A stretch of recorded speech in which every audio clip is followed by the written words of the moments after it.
സന്യാസാശ്രമധർമ്മവിധാത്രീം ബ്രഹ്മജ്ഞാനസുധാരസദാത്രീം സദ്ഗുരുരൂപധരാം സർവജ്ഞാം അമൃതാനന്ദമുനീം പ്രണമാമി. സദാശിവസമാരംഭാം ശങ്കരാചാര്യമധ്യമാം അസ്മദാചാര്യപര്യന്താം വന്ദേ ഗുരുപരമ്പരാം.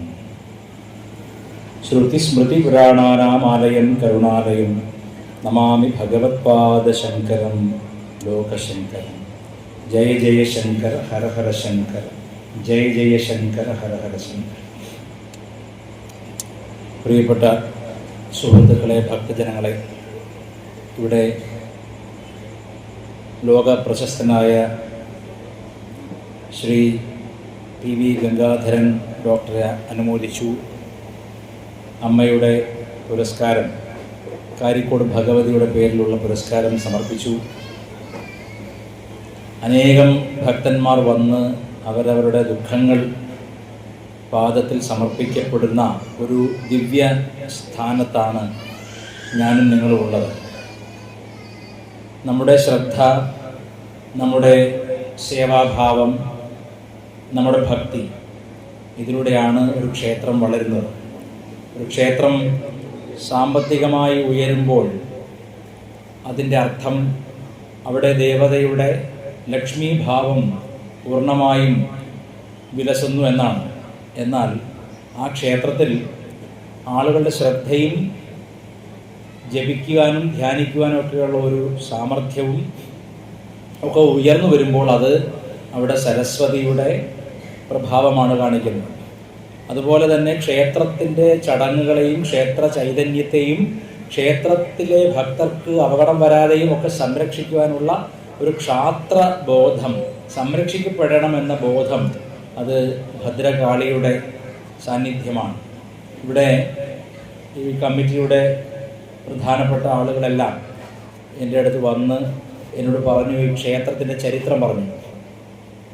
ഒരു കാലഘട്ടത്തിൽ പണ്ട് നാടൊക്കെ കരയെന്നറിയപ്പെട്ട കാലത്ത്, അങ്ങനെയാണല്ലോ, അതാണ് 14 കരകൾ വാഴുന്ന 14 കരകൾക്ക് ദേവിയായ അമ്മയായ സാക്ഷാൽ ഭദ്രകാളിയുടെ കുംഭഭരണി മഹോത്സവമാണ് ഇവിടെ നടക്കുന്നത്. കാരിക്കോട് ഭഗവതി വളരെ പുരാതനമായ ചരിത്രമുള്ള ഒരു ദേവതയാണ്. ആ ചരിത്രം സംരക്ഷിച്ചുകൊണ്ട് തന്നെ, അതിൻ്റെ മഹിമ കെടാതെ തന്നെ ഈ കമ്മിറ്റിക്കാർ ഇത് വളരെ നന്നായി നടത്തുന്നത് മഹാദേവൻ്റെ അനുഗ്രഹമാണ്. സത്യത്തിൽ മിക്കവാറും കേരളത്തിലുള്ള ഭദ്രകാളി ക്ഷേത്രങ്ങളെല്ലാം തന്നെ മഹാദേവ ക്ഷേത്രങ്ങളായിരുന്നു. പിന്നീട് അത് രുരുജു വിധാനം എന്നറിയപ്പെടുന്ന താന്ത്രിക വിധാനത്തിൽ ഭദ്രകാളിക്ക് കൂടുതൽ പ്രഭാവം, ഭദ്രകാളിക്കും സപ്തമാതൃക്കൾക്കും കൂടുതൽ പ്രഭാവമുള്ള ക്ഷേത്രമായി മാറി എന്നർത്ഥം. അപ്പോൾ ഭദ്രകാളിയുടെ പ്രഭാവം ഞങ്ങളുടെ വടക്ക് നാട്ടിൽ പ്രധാനമായി അറിയപ്പെടുന്നത് തിരുമാന്ധാംകുന്നിൽ അമ്മയിലൂടെയും വളയനാട് ഭഗവതിയിലൂടെയും വിഷാരികാവിൽ അമ്മയിലൂടെയും കളരിവാതുക്കൽ ഭഗവതിയിലൂടെയും മാടായിക്കാവിൽ അമ്മയിലൂടെയും മന്നമ്പുറത്ത് കാവിൽ അമ്മയിലൂടെയും ഒക്കെയാണ്. വടക്കൻ കേരളത്തിൻ്റെ ഭദ്രകാളി പാരമ്പര്യം തികച്ചും വ്യത്യസ്തമായി എനിക്ക് തോന്നാറുണ്ട്. ദാരികവധത്തെയാണ് മിക്ക ക്ഷേത്രങ്ങളിലും ബിംബത്തിൽ ചിത്രീകരിച്ചിരിക്കുന്നതെങ്കിലും അതിൻ്റെ വിധാനത്തിനും അതിൻ്റെ മന്ത്രവിധാനത്തിനും ഉപാസനാ രീതിക്കും പൂജാഭാവത്തിനുമെല്ലാം സ്വല്പം വ്യത്യാസം തെക്കും വടക്കും കാണാം. ഈ തെക്കിൻ്റെയും വടക്കിൻ്റെയും വ്യത്യാസങ്ങളെ നടുവിൽ ചേർത്ത് സമന്വയിപ്പിച്ച് ആ വ്യത്യാസങ്ങളെ ഇല്ലായ്മ ചെയ്ത ഒരു ദിവ്യധാമമാണ് കൊടുങ്ങല്ലൂർ അമ്മയുടേത്. കൊടുങ്ങല്ലൂർ അമ്മ ഒരുപക്ഷെ ഭാരതത്തിലെ തന്നെ ഏറ്റവും പുരാതനമായ ഒരു ദേവീ സാന്നിധ്യമാണ്. കുരുമ്പ ഭഗവതി എന്ന് പറയുന്ന അമ്മ. നോക്കൂ, അവിടെ ബ്രാഹ്മണൻ മുതൽ ഏത് വർണ്ണത്തിലും ജാതിയിലും പെട്ടവരും അമ്മയെ സ്വന്തം അമ്മയായി കാണുന്ന ജാതീയതയുടെ അതിർവരമ്പുകളെല്ലാം ഉല്ലംഘിച്ചുകൊണ്ട് പ്രതിവർഷം അശ്വതി കാവുതിയുണ്ടൽ സമയത്തൊക്കെ നമുക്ക് കാണാം, ഇവിടുന്നൊക്കെയാണെന്നറിയാതെ ഭക്തന്മാരിങ്ങനെ കുമിഞ്ഞുകൂടുകയും, ഒരു പക്ഷേ പൊങ്കാലയിടുമ്പോൾ പൊങ്കൽ എന്ന പദം തമിഴ് പദമാണ്. പൊങ്ങുക എന്നർത്ഥം. പൊങ്ങുന്നതിനെയാണ് പൊങ്കൽ എന്ന് പറയുന്നത്. എന്താണ്? അരി തിളച്ച് ചോറായി വെന്ത് പൊന്തി കുമിഞ്ഞു മറിയുന്നതിനെയാണ് പൊങ്കൽ എന്ന് പറയുന്നത്. അപ്പോൾ ഇവിടെ എന്താണ് പൊന്തി മറിയുന്നത്?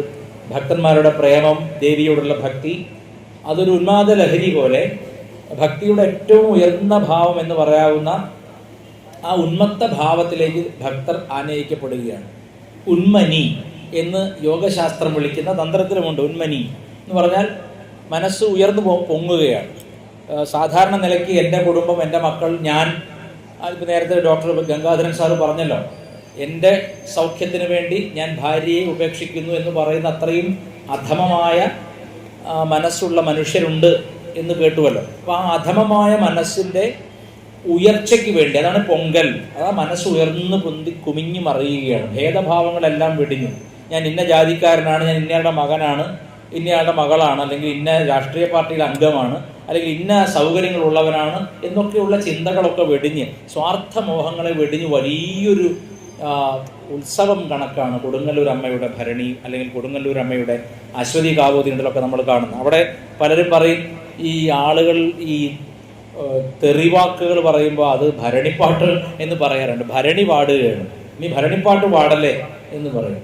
നോക്കൂ, നമുക്ക് ഒരു കാര്യം മനസ്സിലാക്കേണ്ടത്, ഒരു മനുഷ്യൻ ഉന്മത്തമായി ഒന്നിനെ ആരാധിക്കുമ്പോൾ ആ ആരാധ്യ വസ്തുവിനോട് പോലും എന്തും പറയാമെന്നൊരു ഭാവത്തിലേക്ക് വരും. ഇപ്പോൾ ശ്രീരാമകൃഷ്ണ പരമഹംസദേവനെ പറയാതെ ഈ പ്രസംഗം പൂർത്തിയാവില്ല.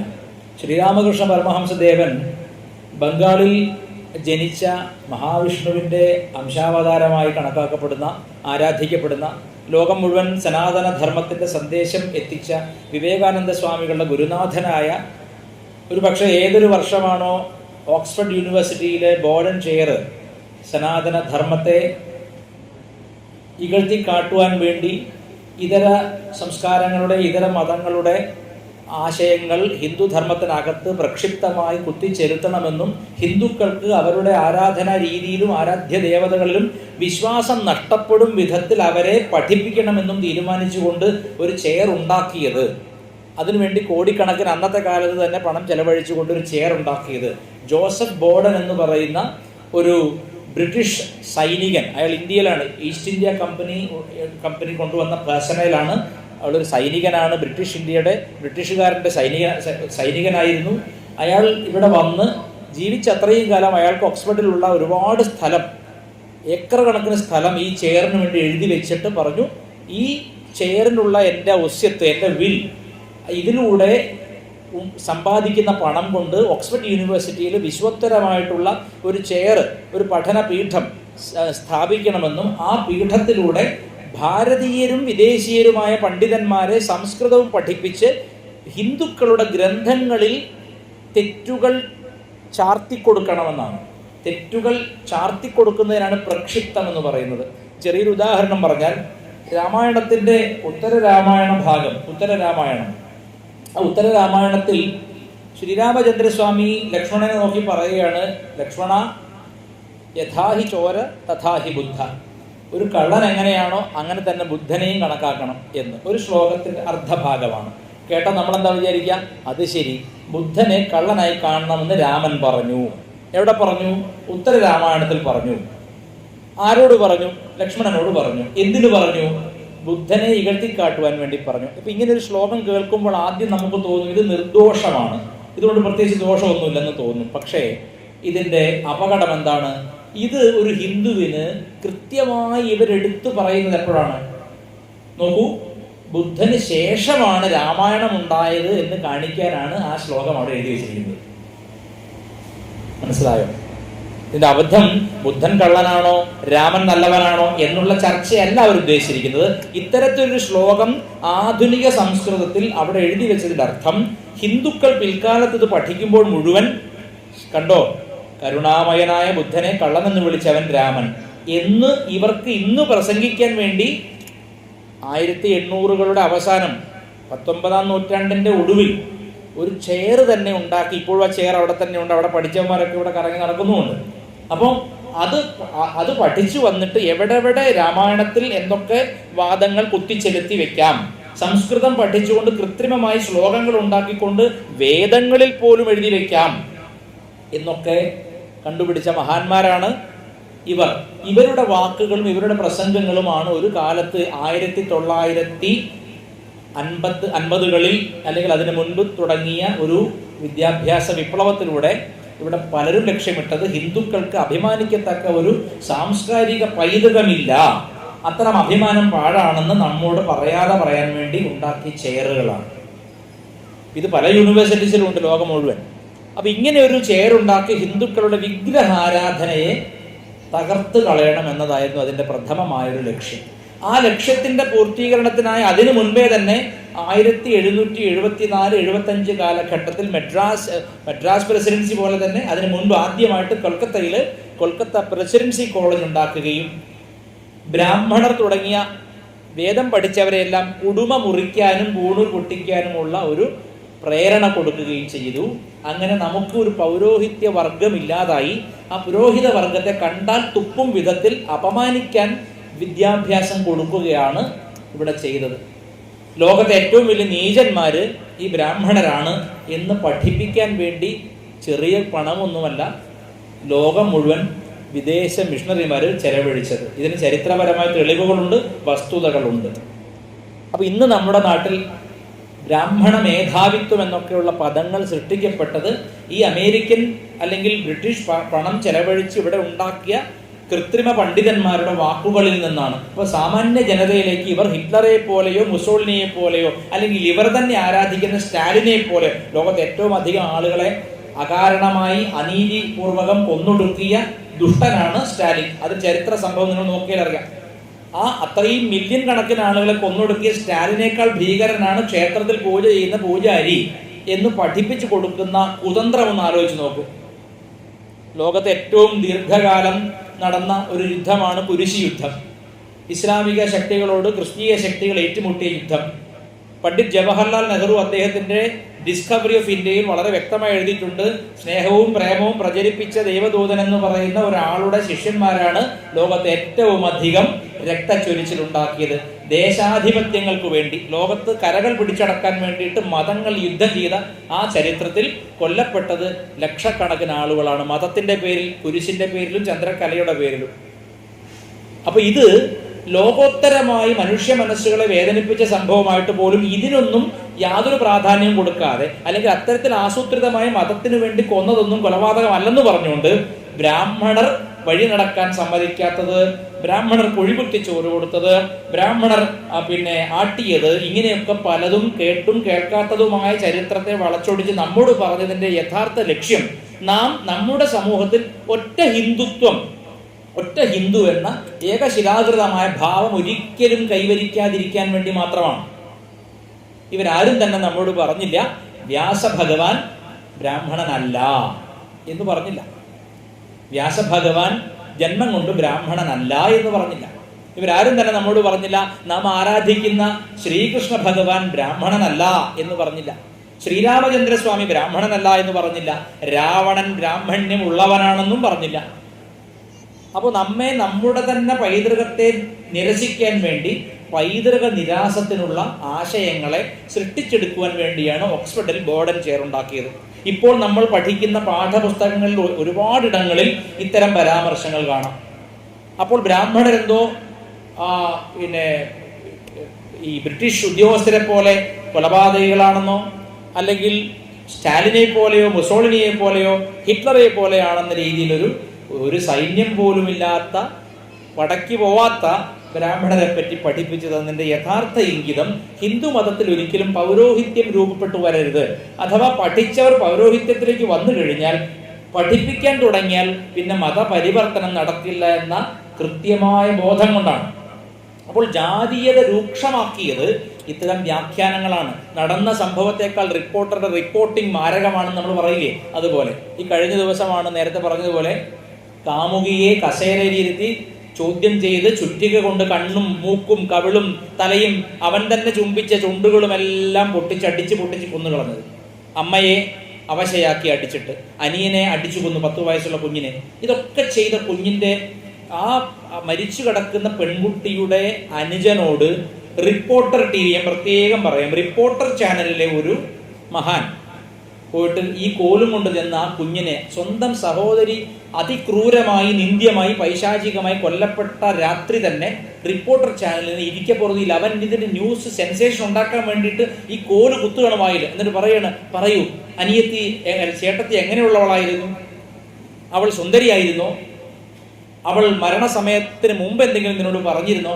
അപ്പൊ ഇത്ര ബോധമില്ലാത്ത അധമ ജനങ്ങൾ ദുര്യോധനന്റെ പടയിൽ പോലും ഉണ്ടായിരുന്നില്ലെന്ന് നിങ്ങളോട് ഞാൻ പറയാൻ ആഗ്രഹിക്കുകയാണ്. അത്രയ്ക്ക് അധമന്മാരാണ് കേരളത്തിലെ മാധ്യമ പ്രവർത്തകരിൽ ഒരു വലിയ വിഭാഗം. ഇവരെല്ലാം വലിയ അച്ചാരം പറ്റി ജോലി ചെയ്യുന്നവരാണ്, വലിയ അച്ചാരം പറ്റി ജോലി ചെയ്യുന്നവരാണ്. അപ്പൊ ഇവർ ഇങ്ങനത്തെ ആളുകളാണ് സനാതനധർമ്മത്തെ അവഹേളിക്കാൻ വേണ്ടി പലപ്പോഴും ടെലിവിഷൻ ചാനലിൽ കുംഭമേള വളരെ മോശപ്പെട്ടതാണ്, പ്രാകൃതമാണ്, മലിനജലത്തിലാണ് കുളിക്കുന്നത് എന്നൊക്കെ റിപ്പോർട്ട് കൊടുക്കുന്നവർ ഇന്നലെ മുതൽ വിശുദ്ധ റമസാൻ മാസത്തിന് ആശംസ ചൊരിഞ്ഞുകൊണ്ടേയിരിക്കുകയാണ്. അതിൽ ശാസ്ത്രീയത തിരയുന്നില്ല. ഞാൻ ഏതെങ്കിലും മതത്തെ നിന്ദിക്കണമെന്നല്ല പറയുന്നത്, പക്ഷെ ഹിന്ദു മതത്തെ മാത്രം തെരഞ്ഞ് നിന്ദിക്കാൻ തുടങ്ങിയിട്ട് വർഷം 150 കഴിഞ്ഞു. എന്നിട്ടും എന്നെ പോലെയുള്ളവർ, നിങ്ങളെ പോലെയുള്ളവർ ഇത് കേൾക്കാൻ ഇവിടെ ഇരിക്കുന്നത് എന്തുകൊണ്ടാണ്? അതിന് കാരണക്കാരനായ മനുഷ്യനെ പറ്റിയാണ് ഞാൻ ആദ്യം പറഞ്ഞു തുടങ്ങിയത്. ഏതു വർഷമാണോ ഹിന്ദു മതത്തിന്റെ വിഗ്രഹാരാധനയെ കളിയാക്കൽ ഇല്ലാതാക്കാൻ വേണ്ടി പണ്ഡിതന്മാരെ ഓക്സ്ഫോർഡ് യൂണിവേഴ്സിറ്റി സൃഷ്ടിച്ചു തുടങ്ങിയത്, അതേ വർഷം ബംഗാളിലെ കുഗ്രാമമായ കാമാർപുക്കൂർ എന്ന സ്ഥലത്ത് ചന്ദ്രമണി ദേവിക്കും ക്ഷുതിരാം ബാബുവിനും ജനിച്ച മഹാന്മാരിൽ മഹാനായ ശ്രീരാമകൃഷ്ണ പരമഹംസദേവൻ വിഗ്രഹാരാധന ചെയ്തുകൊണ്ട് തന്നെ എങ്ങനെ മോക്ഷ പദവിയിലേക്ക് ഉയരാമെന്ന് കാണിച്ചു തന്നവനാണ്. നോക്കൂ, നിങ്ങൾ ചോദിക്കുന്ന ഓരോ ചോദ്യത്തിനും സനാതന ധർമ്മം ഉത്തരം തരുന്നത് വാക്കുകളിലൂടെ ആയിക്കൊള്ളുന്നില്ല, ചില ജന്മങ്ങളിലൂടെയാണ്. അതിന് ഏറ്റവും വലിയ ഉദാഹരണമാണ് ഞാൻ പറയുന്നത്. ശ്രീരാമകൃഷ്ണ പരമഹംസദേവൻ ജനിച്ച ആ പുണ്യതിഥി സത്യത്തിൽ ബ്രിട്ടീഷുകാർ കണക്ക് കൂട്ടിയത് ഒരു 50, അത് ബോർഡൻ ചെയറിന്റെ പ്രഖ്യാപിത ലക്ഷ്യമായി തന്നെ എഴുതിയിട്ടുണ്ട്. ഒരു 50 വർഷം നാം പരിശീലിപ്പിച്ച സംസ്കൃത പണ്ഡിതന്മാരെ കൊണ്ടും സാംസ്കാരിക നായകന്മാരെ കൊണ്ടും ഹിന്ദുക്കളെ ഇത്തരത്തിൽ ബോധവൽക്കരിച്ചാൽ അവരിൽ 90% ബൈബിളിനെ വിശ്വസിക്കുന്നവരും ഹിന്ദുധർമ്മത്തിന്റെ പുസ്തകങ്ങളെ തള്ളിക്കളയുന്നവരായി തീരും. വിഗ്രഹാരാധന ചെയ്യാൻ ഒരു ക്ഷേത്രത്തിലേക്കും ഒരുത്തനും പോവാതായി തീരുമെന്നും വ്യക്തമായി ആംഗലേയത്തിൽ എഴുതി വെച്ചിട്ടുണ്ട്. അപ്പോ ഈ 1848 കഴിഞ്ഞ് 50 വർഷം കഴിഞ്ഞ് ഹിന്ദുമതം ഇല്ലാതായോ? ക്ഷേത്രത്തിൽ ആള് കുറഞ്ഞോ? ഗുരുവായൂരാരും പോവാതായോ? ശ്രീകൃഷ്ണൻ പുറംചൊറിഞ്ഞിരിക്കുകയാണോ? വൈക്കത്തപ്പൻ വെറുതെ ഇരിക്കുകയാണോ? എന്തിന്? ഇവിടെ നമ്മുടെ കാരിക്കോട് ഭഗവതി ക്ഷേത്രത്തിൽ നമ്മളെല്ലാം കൂടിയിരുന്ന അമ്മയുടെ അപദാനങ്ങളെ, അമ്മയുടെ മഹത്വത്തെക്കുറിച്ച് സംസാരിക്കുന്നത് എന്ത് ധർമ്മത്തിന്റെ പേരിലാണ്? ആ ധർമ്മമാണ് സനാതനം. നീയൊന്നും വിചാരിച്ചാൽ നശിപ്പിക്കാൻ പറ്റാത്ത ധർമ്മമെന്നർത്ഥം. നീയൊക്കെ എത്ര ശ്രമിച്ചാലും, എത്ര സർവകലാശാലകൾ കെട്ടിയുണ്ടാക്കിയാലും, എന്തെല്ലാം കുതന്ത്രം പ്രയോഗിച്ചാലും, ജാതീയമായി വേർതിരിക്കാൻ നോക്കിയാലും ഇവിടെ ദിവ്യ വിഭൂതികൾ ഉണ്ടായിക്കൊണ്ടേയിരിക്കും. ഒന്നല്ല, രണ്ടല്ല, 10,000 നിങ്ങൾ പറയുന്നു 5 പേർക്ക് 5 അപ്പം കൊണ്ട് 5000 പേരെ കൂട്ടിയത് അത്ഭുതമാണെന്ന് പറയുന്നു. എന്നാൽ നോക്കൂ, ഒരു തരി ഇല കൊണ്ട് ഒരു മുനിയുടെ വിശപ്പടക്കിയ അക്ഷയപാത്രം നോക്കൂ. അത് നമ്മൾ ആരെങ്കിലും വിശ്വസിക്കുന്നുണ്ടോ? അങ്ങനെ ഒരു അക്ഷയപാത്രം ഉണ്ടായിരുന്നെന്ന് വിശ്വസിക്കുന്നുണ്ടോ? ഇല്ല. നമ്മളത് മിത്തായിട്ട് തള്ളിക്കളയുന്നു. എന്നാൽ കടലിന്റെ മുകളിലൂടെ നടന്നു എന്ന് പറഞ്ഞാൽ അത്ഭുതമായി കണക്കാക്കുന്നു. എന്താണിത്? നമ്മൾ സ്വന്തം ധർമ്മത്തിൽ അഭിമാനമില്ലാത്ത ജനതയായി തീർന്നിരിക്കുന്നു എന്നതിന്റെ ലക്ഷണമാണത്. അവർ അവരുടെ വിശുദ്ധന്മാരുടെയും അത്ഭുതങ്ങളുടെയും കഥകൾ കെട്ടഴിക്കുമ്പോൾ അതിൽ യുക്തി പരതുന്നില്ല. നമ്മൾ യുക്തി മാത്രം പരതി പാപ്പരായി തീർന്നു. അതുകൊണ്ടാണ് ഞാൻ പറഞ്ഞത്, ശ്രീരാമകൃഷ്ണദേവൻ ചെയ്തത് എന്താണ്? Practically, very practically, without you preaching A word, ഒരു വാക്ക് പോലും പറയാതെ പ്രായോഗികമായി ദക്ഷിണേശ്വരത്തുള്ള റാണി രാസാമണി പണി കഴിപ്പിച്ച ഭദ്രകാളിയുടെ ദേവിയുടെ, ഭവതാരിണി ദേവിയുടെ 5 അടിയുള്ള വിഗ്രഹത്തെ പൂജിച്ചു തുടങ്ങി. അവിടെ സ്വന്തം ജ്യേഷ്ഠന് സഹായിയായ ഒരു പൂജാരിയായിട്ടാണ് അവിടെ ചെന്നിട്ടോ ആ ദിവ്യ സ്വരൂപവുമായി അഗാധമായ പ്രേമഭക്തി ഉണ്ടായി. പറഞ്ഞറിയിക്കാൻ പറ്റാത്ത ഉന്മത്താവസ്ഥയിലേക്ക് രാമകൃഷ്ണ പരമഹംസൻ ചെന്നു. രാമകൃഷ്ണ പരമഹംസദേവൻ സംസാരിക്കുന്ന ബംഗാളി ഏറ്റവും ഗ്രാമീണമായ ബംഗാളി ഭാഷയാണ്. അത് സാഹിത്യ ഭാഷയായിരുന്നില്ല. ആ ഭാഷ മലയാളത്തിലേക്ക് മൊഴിമാറ്റം ചെയ്തത് സിദ്ധിനാഥാനന്ദ സ്വാമിയും സ്വപ്രഭാനന്ദ സ്വാമിയും പോലുള്ള മഹാന്മാരാണ് രാമകൃഷ്ണ മഠത്തിലെ. അതിൽ എനിക്ക് ഏറ്റവും രസകരമായി ഞാൻ എപ്പോഴും ശ്രീരാമകൃഷ്ണ വചനാമൃതത്തിൽ വായിക്കുന്ന പ്രധാനപ്പെട്ട ഭാഗം, അതിൽ ഇടയ്ക്കിടയ്ക്ക് അമ്മയെ സ്തുതിച്ചു കൊണ്ടുവരുന്ന കവിതകളാണ്. ആ കവിതകൾ അത്രയും എഴുതിയത് മറ്റൊരു ഉന്മത്തനായ ഭദ്രകാളി ഭക്തനായിരുന്നു. അദ്ദേഹത്തിന്റെ പേരാണ് രാമപ്രസാദ്. ആ രാമപ്രസാദ് ശ്രീരാമകൃഷ്ണദേവന് തൊട്ട് മുമ്പ് ജീവിച്ചിരുന്ന ആളാണ്. അദ്ദേഹം കാളിമാതാവിനെ സ്വന്തം മകളായി കണ്ട് പ്രത്യക്ഷമായി ആരാധിച്ചിരുന്ന ആളാണ്. ആ രാമപ്രസാദ് ചില കവിതകൾ എഴുതിയിരുന്ന ചില ശകലങ്ങൾ ചിന്തിക്കുമ്പോൾ തന്നെ കോരിത്തരിക്കും. കാരണം അത് കവിതയല്ല, ആത്മാവിൻ്റെ കുത്തൊഴുക്കാണ് പുറത്തേക്ക്. നമ്മുടെ വേർഡ്സ്വർത്ത് പറഞ്ഞല്ലോ, spontaneous outflow of powerful emotions. നമ്മുടെ ഹൃദയത്തിലുള്ള ശക്തമായ വികാരങ്ങളുടെ നൈസർഗികമായ കുത്തൊഴുക്കാണ് കവിത എന്ന് വേർഡ്സ്വർത്ത് പറഞ്ഞു. ആ ഭാവം പൂർണ്ണമായും ഭക്തിയിലൂടെ സാധിച്ചെടുത്ത വിദ്യാസമ്പന്നനാ അല്ലെങ്കിലും വെറും കണക്കെഴുത്തുകാരനായിരുന്ന രാമപ്രസാദ് മുതലാളി ഏൽപ്പിച്ച കണക്കെഴുത്ത് പുസ്തകത്തിൽ മുഴുവൻ കാളിമാതാവിനെ സ്തുതിച്ചെഴുതി. എത്രയോ ഭജനകൾ എഴുതി. കുളിക്കുമ്പോൾ അദ്ദേഹം കുളിക്കാൻ നീരാടാൻ പോകുമ്പോൾ സ്ത്രീകൾ കരയ്ക്ക് കയറി മാറി നിൽക്കും. എന്തിനാണ്? ഇദ്ദേഹം ഇപ്പോൾ പാടും, നന്നായി മധുരമായ ശബ്ദത്തിൽ ഭദ്രകാളിയെ സ്തുതിച്ചുകൊണ്ട് പാടും. അത് കേൾക്കാൻ വേണ്ടി ബംഗാളിൽ അദ്ദേഹത്തിൻ്റെ ഗ്രാമത്തിലെ സ്ത്രീകൾ കുളി കഴിഞ്ഞാൽ കരയ്ക്ക് മാറി നിൽക്കും. ഈ രാമപ്രസാദ് വന്നിട്ട് ഇപ്പോൾ കാളിയ മാതാവിനെ സ്തുതിച്ചുകൊണ്ട് പാടും. അത് അത്തരത്തിൽ ഒരുപാട് ഭജനകളുണ്ട്. അതിപ്പോൾ നമ്മുടെ കേരളത്തിലെ ഭദ്രകാളി അവതാരമായി ഞാനടക്കമുള്ള ആളുകൾ ആരാധിക്കുന്ന മാതാ അമൃതാനന്ദമയി ദേവിയുടെ ആശ്രമത്തിൽ അമ്മയും അമ്മയുടെ സന്യാസി ശിഷ്യന്മാരും അന്ന് കാലത്ത് 60കളിലും 70കളിലും ഉണ്ടാക്കിയ ഭജനകൾ മുഴുവൻ ശ്രീരാമകൃഷ്ണദേവൻ പാടിക്കൊണ്ട് നടന്ന രാമപ്രസാദിൻ്റെ ഭജനകളാണ്. എത്രയോ മഹാന്മാരുടെ ഭജനകളാണ്. അതിൽ ഏറ്റവും പ്രധാനപ്പെട്ട ഒരു അമ്മ എപ്പോഴും പാടാറുള്ള ഒരു കൃതിയാണ് മനസ്സേ നിൻ സ്വന്തമായിട്ടൊരുത്തരുമില്ലെന്നുള്ള പരമാർത്ഥം എല്ലായ്പ്പോഴും സ്മരിക്കുക നീ. അർത്ഥശൂന്യമാകും ഓരോ കർമ്മങ്ങളെ ചെയ്തുകൊണ്ട് വ്യർത്ഥമായി സംസാരത്തിൽ അലയുന്നു നീ. ഏതു പ്രാണപ്രേയസിക്കു വേണ്ടി ഇത്രയെല്ലാം പാടുപെടുന്നുണ്ടോ ജീവൻ വെടിഞ്ഞു പോലും ആ പെൺമണി പോലും കൂടെ വരികയില്ല നിൻ മൃതദേഹം കാണുമ്പോൾ എന്നർത്ഥം വരുന്ന കവിത അവസാനിക്കുന്നത് കാളിമാതാവിൻ്റെ നാമം ആമോദത്താൽ പാടി പാടി കാമനകൾ വിട്ടുകൊണ്ട് നടനമാടിടൂ. കാളിമാതാവിൻ്റെ നാമം ഉന്മത്തമായി പാടി പാടി പാടി ശരീരബോധം മറന്ന്, പരമാത്മാവിൻ്റെ മറ്റൊരു പേരാണ് കാളി എന്നത്, പരമാത്മാവിൻ്റെ ഒരു പേരാണ് ശിവൻ എന്നത്, അത് തന്നെയാണ് കൃഷ്ണൻ എന്നും വിളിക്കുന്നത്. ഒരേ വസ്തുവിനെ വിവിധ രൂപത്തിൽ ആരാധിക്കുകയാണ്. അങ്ങനെയുള്ള ഈ പരമാത്മാവിൻ്റെ ഏറ്റവും മധുരതരമായ ഒരു നാമമാണ് കാളി എന്നത്.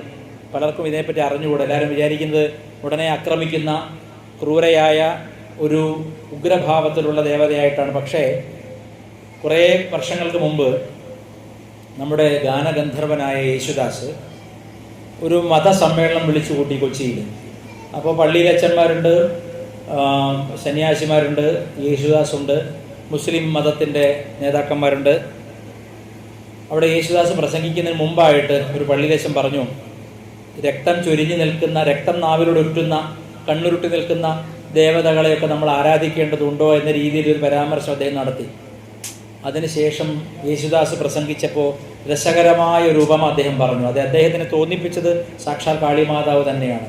യേശുദാസ് പറഞ്ഞു, പരുന്ത് സ്വന്തം കുഞ്ഞുങ്ങളെ റാഞ്ചാൻ വരുമ്പോൾ ശാന്തയായിരിക്കുന്ന ഒരു കോഴി, തള്ളക്കോഴി, ഉടൻ ചിറക് വിരിച്ച് കണ്ണുരുട്ടി കൊത്താനൊരുങ്ങുന്നില്ലയോ, അതുപോലെ ഭക്ത സംരക്ഷണത്തിനായി പാർവതീദേവി തന്നെ, ശാന്തയായ പാർവതീദേവി തന്നെ ഉഗ്രഭാവം എടുക്കുന്നതാണിതെന്ന് ജന്മം കൊണ്ട് ക്രിസ്ത്യാനിയായ യേശുദാസ് ആ പള്ളിയിലെ പറഞ്ഞ് പഠിപ്പിച്ചു കൊടുത്തു. നമ്മളിൽ എത്ര പേരങ്ങനെ പറയും? അതാണ് ഞാൻ പറഞ്ഞത്, സാമൂഹിക സുരക്ഷയും സാമ്പത്തിക സുരക്ഷയും നോക്കി മാത്രമാണ് ആളുകൾ മതം മാറുന്നത്. മതം മാറുന്നതിൻ്റെ കാതലായ പ്രശ്നം സാമൂഹിക സുരക്ഷയും സാമ്പത്തിക സുരക്ഷയും മാത്രമാണ്. ശ്രീമദ് ഭഗവത്ഗീതയിലെ തത്വശാസ്ത്രം പോരാഞ്ഞിട്ടൊന്നുമല്ല ഒരുത്തനും ഇവിടെ മതം മാറുന്നത്. വീട്ടിലൊരു അസുഖം വന്ന് കടം കയറി മുടിയുമ്പോൾ തിരിഞ്ഞു നോക്കാൻ ആരുമില്ലാത്തതുകൊണ്ടാണ്. അല്ലെങ്കിൽ സമൂഹത്തിൽ ഒരു സുരക്ഷയും സ്ഥാനവും കിട്ടാതെ വരുമ്പോഴാണ്. ഈ രണ്ട് കാര്യങ്ങൾക്കും ഹിന്ദുമതം എന്ന് പരിഹാരം കാണുന്നുവോ അന്ന് ഈ മതപരിവർത്തനം എന്ന പിശാചിനെ കുരിശിൽ തറയ്ക്കാൻ നമുക്കും സാധിക്കും. അത്തരത്തിലുള്ള പ്രവർത്തനങ്ങൾ ക്ഷേത്രങ്ങളോടൊപ്പം വേണ്ടതാണ്. എങ്ങനെ നമുക്കത് ആസൂത്രണം ചെയ്യാം?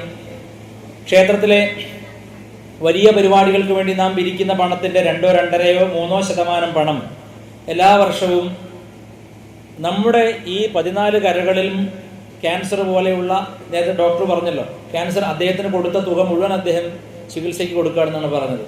അതുപോലെ നമുക്കും അത്തരം നല്ല ഉദ്യമങ്ങൾ ചെയ്യാം. ഒരു ഹിന്ദു പോലും, ഒറ്റ ഒരു ഹിന്ദു പോലും പട്ടിണി കിടക്കുന്നില്ല എന്ന് നമുക്ക് ഉറപ്പുവരുത്താം. ഒറ്റ ഒരു ഹിന്ദു പോലും രോഗം ചികിത്സിക്കാൻ പണമില്ലാതെ കഷ്ടപ്പെടുന്നെന്നും പറയാൻ ഇടവരുത്തരുത്. അതൊക്കെയാണ് കാളിമാതാവിനുള്ള അപമാനം. അത്തരം അപമാനം നമ്മുടെ ആരാധ്യദേവതയായ ഭദ്രകാളിക്ക് വരുത്തരുതേ എന്ന് ഞാൻ പ്രാർത്ഥിക്കുകയാണ്. ദേവസ്വം ബോർഡ് ഗുണമോ ദോഷമോ എന്നോട് ചോദിച്ചാൽ ഗുണദോഷ സമ്മിശ്രമാണെന്ന് എനിക്ക് പറയാൻ സാധിക്കൂ. പൂർണ്ണമായും ദേവസ്വം ബോർഡിനെ ഒഴിവാക്കി കഴിഞ്ഞാൽ ഇവിടെ ആര് ഭരിക്കുമെന്നത് പിന്നെ അപകടകരമായ വേദന ഉളവാക്കുന്ന ഒരു ചിന്തയായി തീർന്നേക്കാം. ഒരുപക്ഷെ രാഷ്ട്രീയക്കാർ, സമർത്ഥരായ രാഷ്ട്രീയക്കാർ പല രീതിയിൽ കയറിപ്പറ്റി ക്ഷേത്രം നശിപ്പിക്കുക വരെ ചെയ്തേക്കാം. ഇപ്പോൾ ഏതായാലും നിയതമായ ഒരു രൂപരേഖയുണ്ട് ഇതിനെ ഉള്ളിൽ നിന്നുകൊണ്ട് നന്നാക്കി എടുക്കുക എന്നത് മാത്രമേ നമുക്കിപ്പോൾ കരണീയമായിട്ടുള്ളൂ. അതുകൊണ്ട് ഹിന്ദുക്കൾ കൂടുതലായിട്ട് ക്ഷേത്രത്തിൽ വരികയും ക്ഷേത്രത്തിലെ പ്രധാന ദേവതയ്ക്ക് അനുയോജ്യമായ ചടങ്ങുകൾ മാത്രം നടത്തുകയും ചെയ്യുക. അവിടെ നമ്മൾ പണം സമ്പാദിക്കാൻ വേണ്ടി മാത്രം, ഞാൻ എൻ്റെ കുട്ടിക്കാലത്ത് സ്കൂളിൽ പഠിക്കുന്ന കാലത്ത് കേട്ടൊരു സംഗതിയാണ്.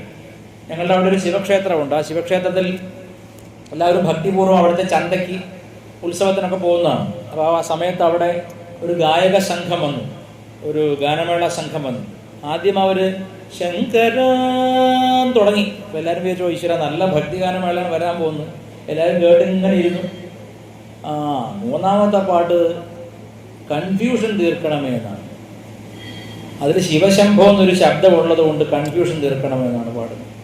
ഇത് കേട്ട് നൃത്തം ചെയ്യുകയും കള്ളു കുടിച്ച് നൃത്തം ചെയ്യുകയും കഴിഞ്ഞ വർഷം കിട്ടിയ തല്ല് തിരിച്ചു കൊടുക്കാൻ വരികയും പെണ്ണുങ്ങളെ നിതംബത്തിൽ ഞെക്കാൻ വരികയും ചെയ്യുന്ന ആഭാസന്മാരുടെ കൂട്ടമായിട്ട് ഒരു ഉത്സവവും മാറാൻ പാടില്ല. അങ്ങനെ മാറിയാൽ അത് ആർക്കാണ് അപമാനം? ഈ നാട്ടുകാർക്കാണ് അപമാനം. അതുകൊണ്ട് ക്ഷേത്രത്തിൽ ക്ഷേത്രഭക്തന്മാരുടെ ഒരു ഭക്തജന സമിതി ഉണ്ടാവുന്നത് എപ്പോഴും നല്ലതാണ്. ആ സമിതിയിലുള്ള ആളുകൾ അല്പസ്വല്പമെങ്കിലും നമ്മുടെ ശാസ്ത്രങ്ങൾ അറിഞ്ഞിരിക്കണം. അതിനുവേണ്ടി പ്രതിവാരം ഗീതയോ രാമായണമോ മഹാഭാരതമോ വേദോപനിഷത്തുക്കളോ ഒക്കെ പഠിക്കാനുള്ള ചെറിയ സംവിധാനവും ക്ഷേത്രത്തോടനുബന്ധിച്ചുണ്ടായാൽ നല്ലതാണ്. അങ്ങനെ ചെയ്താൽ ക്ഷേത്രത്തിൽ അനാവശ്യങ്ങൾ നടക്കാതാവും. കാരണം അറിവുള്ളവർ വന്നാൽ അജ്ഞാനത്തിൻ്റെ അന്ധതാമിശ്രങ്ങളിൽ കഴിയുന്നവർ പുറത്തേക്ക് വരും, വെളിച്ചത്തിലേക്ക് വരും. അത്തരത്തിൽ നമുക്ക് നമ്മുടെ സമൂഹത്തെ അറിവ് കൊണ്ട് ഉദ്ധരിച്ചെടുക്കാൻ സാധിക്കും. ഇവിടെ ഞാൻ പറഞ്ഞത് ശ്രീരാമകൃഷ്ണ പരമഹംസ ദേവൻ ജനിച്ച വർഷം ആലോചിച്ച് നോക്കൂ. നമ്മുടെ സനാതന ധർമ്മത്തിന് ഇവിടെ എന്തോ പൊട്ടുന്ന വെച്ചേക്കൊണ്ട് മറിഞ്ഞു വീഴില്ലല്ലോ. ശ്രീരാമകൃഷ്ണദേവൻ നമ്മളെ ഉദ്ബോധിപ്പിച്ച് എന്താന്ന് വെച്ചാൽ വിഗ്രഹാരാധനയിലൂടെയും പരമമായ മോക്ഷം നേടാം. വിഗ്രഹാരാധനയിലൂടെയും പരമമായ മോക്ഷം നേടാം. എൻ്റെ ഗുരു എന്നോട് പറഞ്ഞത്, അമ്മ എന്നോട് പറഞ്ഞത്, ശ്രീരാമകൃഷ്ണ പരമഹംസദേവൻ പുറമേ ഭക്തനും അകമേ വേദാന്തിയുമാണ്. രമണ ഭഗവാൻ, ശ്രീ രമണ മഹർഷി പുറമേ വേദാന്തിയും അകമേ പരമഭക്തനുമാണെന്ന് പറഞ്ഞു. അത് എനിക്ക് ആദ്യം അത്ര ബോധിച്ചില്ലായിരുന്നു. പിന്നീട് ഞാൻ ഇവരുടെ ഉപദേശങ്ങളെ സൂക്ഷ്മമായി വായിച്ചു പഠിച്ച സമയത്ത് ഈ കാര്യം 100% സത്യമാണെന്ന് ബോധ്യപ്പെട്ടു. നമ്മൾ രാമകൃഷ്ണദേവൻ ചെയ്തത് എന്താണ്? അക്കാലത്ത് അവിടെ രാധാരമണ ക്ഷേത്രം എന്ന് പറയുന്ന ശ്രീകൃഷ്ണ ക്ഷേത്രത്തിലേക്കാണ് ആദ്യമായി പൂജാരിയായിട്ട് രാമകൃഷ്ണദേവൻ എത്തിപ്പെടുന്നത്. അവിടെ ശ്രീകൃഷ്ണനെ വളരെ ഭക്തിയോടുകൂടി അദ്ദേഹം പൂജിച്ചു. കാരണം അദ്ദേഹത്തിൻ്റെ ജ്യേഷ്ഠന് രാംകുമാറിന് ഒരു അസുഖം പിടിച്ചതുകൊണ്ട് പെട്ടെന്ന് ജോലിയിൽ നിന്ന് മാറേണ്ടി വന്നു. അപ്പോൾ അതിന് പകരക്കാരനായി വന്നതാണ് യുവാവായ രാമകൃഷ്ണ പരമഹംസദേവൻ. അവിടെയുള്ള ശ്രീകൃഷ്ണനെ പൂജിച്ചുകൊണ്ടിരുന്ന കാലത്ത് ശ്രീകൃഷ്ണൻ്റെ വിഗ്രഹത്തിൽ ഒരു ഒടിവ് വന്നു. ഒടിവ് വന്നപ്പോൾ കമ്മിറ്റിക്കാർ പറഞ്ഞു, ഒരു കാര്യം ചെയ്യാം, നമുക്കിത് ഉപേക്ഷിക്കാം, എന്നിട്ട് വേറൊന്ന് പണിയിക്കാം. ഉടനെ ശ്രീരാമകൃഷ്ണദേവൻ ഒരു ചോദ്യം ചോദിച്ചു. ശ്രീരാമകൃഷ്ണദേവന് ഭൗതിക വിദ്യാഭ്യാസം കുറവായിരുന്നു, വളരെ കുറവായിരുന്നു. അപ്പം അദ്ദേഹം ചോദിച്ചു, അല്ല നിങ്ങളുടെയൊക്കെ അച്ഛൻ കാലൊടിഞ്ഞാൽ നിങ്ങൾ ആറ്റിൽ കളയുമോ? വളരെ നിഷ്കളങ്കമായ ചോദ്യമാണ്. നിങ്ങളുടെയൊക്കെ അച്ഛനൊക്കെ കാലൊടിഞ്ഞു കഴിഞ്ഞാൽ നിങ്ങൾ ആറ്റിൽ കളയുകയാണോ ചെയ്യുക എന്ന് കമ്മിറ്റിക്കാർ ഞെട്ടിപ്പോയി. ഇവൻ വിദ്യാഭ്യാസം ഇല്ലെങ്കിലും പറയുന്നത് വലിയ കാര്യമാണ്. കാരണം ക്ഷേത്രത്തിലെ മൂർത്തി ആ ദേശത്തിൻ്റെ നാഥനാണ്. ഇത്രയും കാലം പ്രേമത്തോടെ പൂജിച്ച ഈ മൂർത്തിയെ ഒരു ഒടിവ് വന്നപ്പോൾ ഉടനെ വലിച്ചെറിയണമെന്ന് പറഞ്ഞാൽ ഇവർക്ക് ഇതിനോട് ബന്ധമില്ലെന്നല്ലേ അർത്ഥം എന്ന് ചോദിച്ചു. രാമകൃഷ്ണദേവൻ തന്നെ സ്വന്തം തൃക്കരങ്ങളാൽ ആ കൃഷ്ണനെ ആ ഒടിവ് നികത്തി ഭംഗിയാക്കി പൂജിച്ചു. അത് കഴിഞ്ഞ് കാളിക്ഷേത്രത്തിൻ്റെ ചുമതല ഏൽപ്പിച്ചു. കാളിക്ഷേത്രത്തിൻ്റെ ചുമതല ഏൽപ്പിച്ചപ്പോഴാണ് ഇവർ പ്രശ്നം മനസ്സിലാക്കുന്നത്, ഇയാൾ സാധാരണ ഒരു പൂജാരിയല്ല. നമ്മുടെയൊക്കെ നാട്ടിൽ പറയില്ല, വട്ട് കേസാണെന്ന് പറയും. എന്നെപ്പറ്റി അങ്ങനെ ഇതിൽ പറയാറുണ്ട്. എനിക്ക് അവരുടെ നന്ദിയുമുണ്ട്. എനിക്ക് ഭാവിയിൽ എന്തെങ്കിലും നരകം കിട്ടുമെങ്കിൽ അതിലെ അട്ടയൊക്കെ ഇപ്പോഴേ അവർ തിന്നുകയാണ്. അതിലെനിക്ക് അവരോട് സന്തോഷമേ ഉള്ളൂ. രാമകൃഷ്ണദേവൻ ഇവിടെ കാളിമാതാവിനെ ഭവതാരിണി പൂജിക്കാൻ വേണ്ടി രാവിലെ നട തുറക്കും. നട തുറന്നാൽ പിന്നെ നട അടക്കില്ല. അതാണ് പ്രശ്നം. സമയത്തിന് നടയടക്കണം എന്നുള്ളതൊരു നിയമമുണ്ടല്ലോ. ഇവിടെ നടയടക്കലില്ല. അമ്മയും മകനുമാണ് അവര്. അമ്മയെ സാധാരണ പൂജാരി എങ്ങനെയാണ്? സാധാരണ പൂജകൻ നേദ്യപാത്രത്തിൽ തൊടാതെ നേദ്യം ദേവതയ്ക്ക് ഊട്ടുന്നതായിട്ട് കാണിക്കും. അങ്ങനെ കാണിച്ചു കഴിഞ്ഞാൽ പിന്നെ അവന്റെ ജോലി കഴിഞ്ഞു. ദേവത കഴിച്ചോ ഇല്ലയോ എന്നുള്ളത് അവന്റെ പ്രശ്നമല്ല. അവൻ ഊണ് കഴിക്കാൻ പോകണം, ഇല്ലത്ത് പോകണമെന്നേ ഉള്ളൂ. പക്ഷെ ഇവിടെ അങ്ങനെയല്ല. അമ്മ കഴിക്കാത്തത് എന്താണെന്ന ചോദ്യം വരികയാണ്. എന്തുകൊണ്ട് ഇത് കഴിക്കുന്നില്ല? അത്ര നിഷ്കളങ്കമായി അദ്ദേഹം വിശ്വസിച്ചു ഈ വിഗ്രഹം കാളി തന്നെയാണ്, പ്രപഞ്ചമാതാവായ അഖിലാണ്ടേശ്വരിയായ ഭദ്രകാളി തന്നെയാണ്. പിന്നെന്താ കഴിക്കാത്തത്? ഇത് വലിയൊരു പ്രഹേളികയായി കമ്മിറ്റിക്കാർ. കാരണം നട അടയ്ക്കുന്നില്ല. രാവിലെ നട തുറന്നാൽ പിന്നെ ഇയാൾ രാത്രിയോളം തുറന്നു വെക്കുകയാണ്. മാത്രവുമല്ല, അകത്തിരുന്ന് വെറും പൂജ മാത്രമല്ല, ഭജന പാടുന്നു, കൈകൊട്ടിപ്പാടുന്നു, കാളിയെ സ്തുതിക്കുന്നു, കാളിയെ വിഗ്രഹത്തിൽ കെട്ടിപ്പിടിക്കുന്നു, കാളിമാതാവിന്റെ വിഗ്രഹത്തിൽ കെട്ടിപ്പിടിച്ച് കരയുന്നു, അമ്മ അമ്മ എന്ന് വിളിച്ച് കരയുന്നു. അമ്മയ്ക്ക് വിശേഷ അലങ്കാരങ്ങൾ കൊടുക്കുന്നു. ഉച്ചയ്ക്ക് അമ്മ ഊണ് കഴിച്ചു കഴിഞ്ഞാൽ അമ്മയെ വീശി ഉറക്കുന്നു. അപ്പോൾ ഒരു വിഗ്രഹത്തിൽ പരമാത്മാവിന്റെ സങ്കല്പത്തെ മുഴുവൻ ഒരുമിച്ച് ആവാഹിച്ചാണ് ആരാധിക്കുന്നത്. അതുകൊണ്ടാണല്ലോ പൂജാമന്ത്രങ്ങളിൽ ത്വയി സംപൂജയാം ഈശം, അങ്ങയിലൂടെ ഞാൻ ഈശ്വരനെ ഭജിക്കുന്നു, സ്തുതിക്കുന്നു, പ്രാർത്ഥിക്കുന്നു, ജപിക്കുന്നു എന്നാണ്.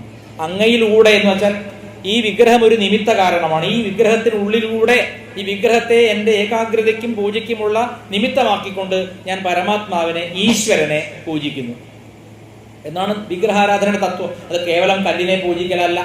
അച്ഛന്റെ കാല് തൊട്ട് വന്ദിച്ചു എന്ന് നിങ്ങൾ പറഞ്ഞാൽ അതിന്റെ അർത്ഥം മാംസത്തിന്റെ കാല് തൊട്ട് വന്ദിച്ചു എന്നാണോ, മാംസത്തെ വന്ദിച്ചു എന്നാണോ, അസ്ഥിയെ വന്ദിച്ചു എന്നാണോ, മജ്ജയെ വന്ദിച്ചു എന്നാണോ, രക്തത്തെ വന്ദിച്ചു എന്നാണോ, ശുക്ലത്തെയും കഫത്തെയും മലത്തെയും വന്ദിച്ചു എന്നാണോ, അതോ അച്ഛനെ വന്ദിച്ചു എന്ന് പറഞ്ഞാൽ എൻ്റെ ഉൽപ്പത്തിക്ക് കാരണമായ, എനിക്ക് ചോറ് തന്ന, അന്നം തരുന്ന തമ്പുരാനെ വന്ദിച്ചു എന്നാണോ അർത്ഥം? ചിന്തിക്കൂ. എനിക്ക് അറിവ് തന്ന, എന്നെ സംരക്ഷിച്ച, എൻ്റെ പരമ്പരയിൽ, ഈ പരമ്പരയിലേക്ക് എന്നെ വരാനുള്ള കാരണഭൂതനായിരിക്കുന്ന ഈ അച്ഛൻ കേവലം മാംസമാണെന്ന് ആരെങ്കിലും പറയുമോ? അല്ലെങ്കിൽ അസ്ഥിയാണെന്ന് പറയുമോ? അതുപോലെ തന്നെ ക്ഷേത്രത്തിലെ വിഗ്രഹവും കേവലം കല്ലാണെന്ന് പറയുന്നവൻ അന്ധനല്ല, കാഴ്ചയുള്ളപ്പോൾ തന്നെ അന്ധനാണ്. അന്ധന് കാഴ്ചയില്ലാത്തതുകൊണ്ടാണ് അന്ധൻ എന്ന് വിളിക്കുന്നത്. ഇത് ഉൾക്കാഴ്ചയില്ലാത്തവനായതുകൊണ്ടാണ് കണ്ണു തുറന്നിരിക്കുന്ന അന്ധന്മാരുണ്ടാവുന്നത്. അതുകൊണ്ടാണ് ഞാൻ പറഞ്ഞത്, ക്ഷേത്രത്തിലെ വിഗ്രഹങ്ങളൊന്നും ഈ കല്ലുകളല്ല, അല്ലെങ്കിൽ മരമല്ല, ദാരുവല്ല. അതെല്ലാം ഈശ്വരന്റെ തുടിക്കുന്ന പ്രതീകങ്ങളാണ്.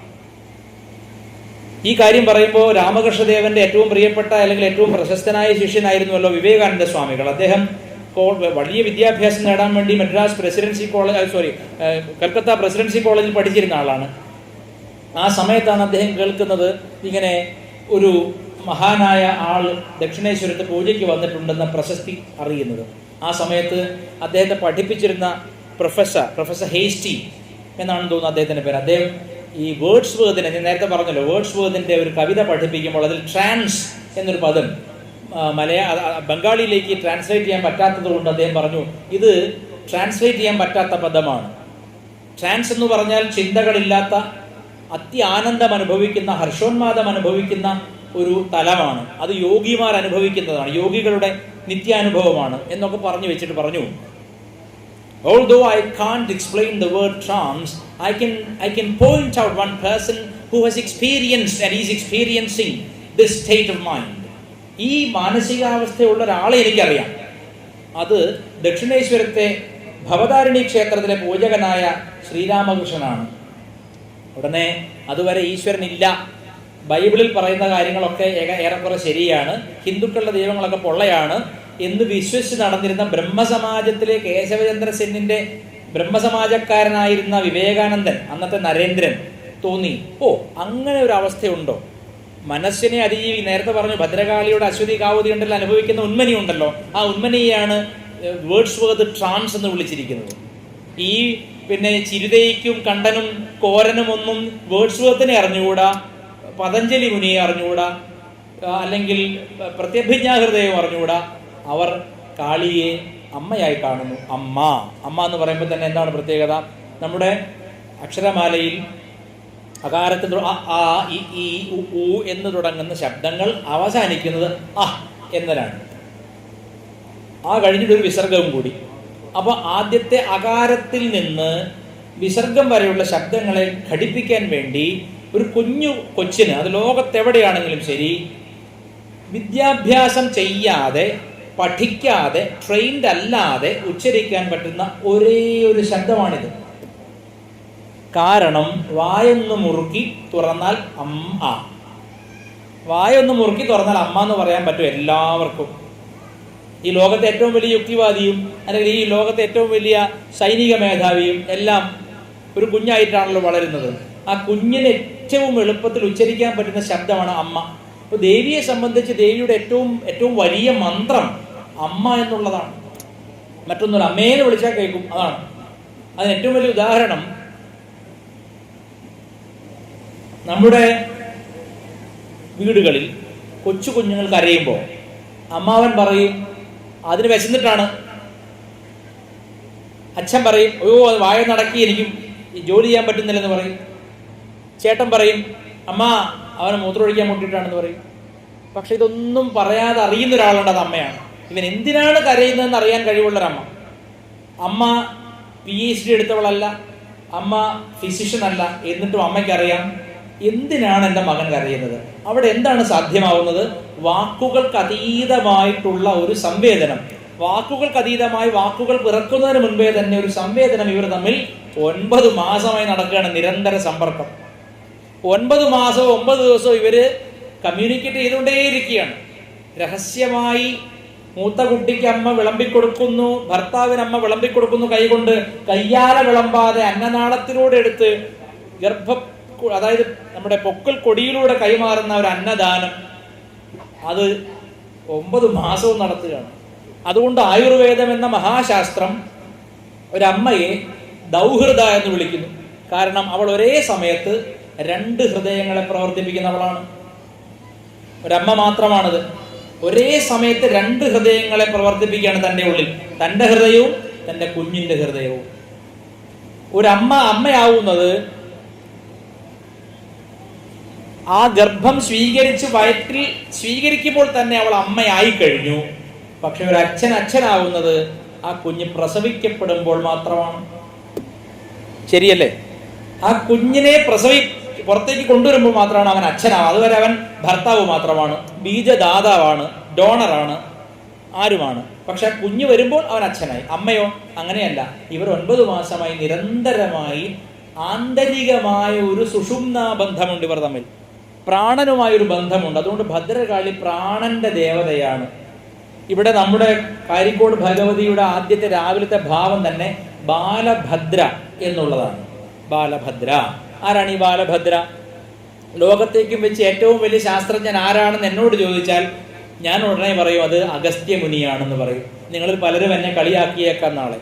നിങ്ങൾ പറയും അപ്പോൾ ഐൻസ്റ്റൈൻ ഒക്കെ എന്താണ് എന്ന് ചോദിക്കും. പക്ഷേ ഐൻസ്റ്റൈനോ അല്ലെങ്കിൽ കെപ്ലറോ അല്ലെങ്കിൽ മറ്റൊരു ശാസ്ത്രജ്ഞനോ ചിന്തിക്കാത്ത കാര്യങ്ങൾ അതിനപ്പുറത്തേക്ക് ചിന്തിച്ചു കൂട്ടിയ ആളാണ് അഗസ്ത്യർ അല്ലെങ്കിൽ അഗസ്ത്യ മഹാമുനി.